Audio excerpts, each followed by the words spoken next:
दोस्तों नमस्कार। आज हमें जिम कॉर्पोरेट रामनगर के अंदर, और आज आपको मैं बताता हूँ। बहुत बार हम बोलते हैं एसलीपीएस करिए, एसलीपीएस करिए, जिंदगी सेट हो जाएगी, जिंदगी बन जाएगी। क्यों आपकी जिंदगी सेट हो सकती है एसलीपीएस में, और क्यों आपको एसलीपीएस करना जरूरी है, जानना चाहते हो तो आज आपको मिलवाते हैं एक ऐसे बेहतरीन चमत्कार से जो एसलीपीएस में हो सकता है। हमारे साथ हैं सर क्या नाम है आपका? नमस्कार, रवि मौर्य नाम है सर मेरा। रवि जी, कितने साल के हैं आप? सर 22 साल का हूँ। 22 साल के हैं, सिर्फ 22 साल के। और क्या रैंक है सर आपका अभी? Blue diamond. Blue diamond. आप समझ रहे हैं 22 साल की उम्र में क्या है? Blue diamond. तो सर इतनी कम उम्र में आप ब्लू डायमंड पे कैसे पहुंचे, आप थोड़ा बताएंगे अपने बारे में? पिताजी ने काम शुरुआत किया था और सफायर लेवल तक पहुंचे थे और उनको ब्रेन हेमरेज पैरालिसिस हो गया था, और उसके बाद से मैं ही काम कर रहा हूँ।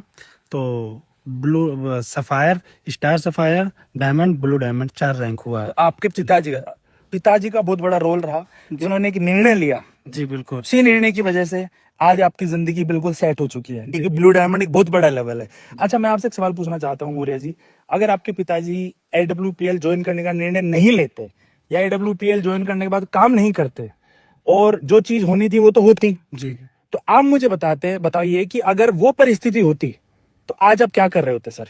सर कहीं 8 से 10 हजार की नौकरी कर रहे होते। आपकी इस एजुकेशन क्या है? इंटर है। इंटर, मतलब 12वीं पास है सिर्फ।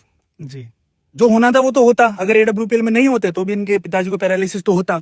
लेकिन उस केस में भाई साहब 8 से 10 हजार रुपए की कहीं नौकरी कर रहे थे, हाँ, नहीं ना, इलाज भी नहीं करा पाएंगे आप। लेकिन इनके पिताजी ने एक निर्णय लिया AWPL ज्वाइन करने का और AWPL में काम करने का, और उसकी वजह से आज आप देखिए मौर्य जी की जिंदगी बिल्कुल सेट है। खैर, इनके पिताजी को जो हुआ वो तो भगवान की मर्जी है, उसमें हम और आप कुछ नहीं कर सकते। लेकिन मौर्य जी इस बात से बहुत खुश होंगे आप कि आज आपको फाइनेंशियली कभी आप पे और किसी फाइनेंशियली भी किसी तरीके की कोई दिक्कत नहीं। घर से 4 साल बैठे हुए हैं घर पे ही पिताजी, और पैसे की कभी कोई दिक्कत नहीं है। घर बैठे ही ऑडी F4 लिए हुए हैं। बताइए, मतलब OD A4 ले ली सर ने।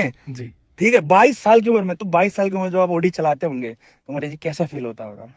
तो अब पूछने का, उस पे तो कोई बताने का वही नहीं है। जो फीलिंग आती है पूरे कौशाम्बी में किसी के पास नहीं ऑडी F4। और अगर होगी भी तो मुझे लगता है 22 साल की उम्र में किसी के पास नहीं होगी। है ही नहीं, किसी के पास पास नहीं है। ही नहीं। क्या अच्छा, बहुत बढ़िया दोस्त। तो क्या आप संदेश देना चाहेंगे लोगों को? बहुत सारे लोग ऐसे होते हैं जो बिजनेस में आने के बाद भी छोटी मोटी चीजों में उलझ जाते हैं, बिजनेस को सीरियस नहीं लेते। तो आप क्या उनको संदेश देना चाहते हैं? सभी लोगों से मेरा यही अनुरोध है कि काम करें और एसक्लेपियस ही करें। सबसे बेस्ट प्लेटफॉर्म यही है। तो देखिए सर, ये था लाइव आपके बीच में हम मौर्य सर के साथ, और इसलिए जब भी आज के बाद आपको आपका लाइन बोले कि दोस्त इसलिए इसको करिए, तो याद करिएगा मेरी इस बात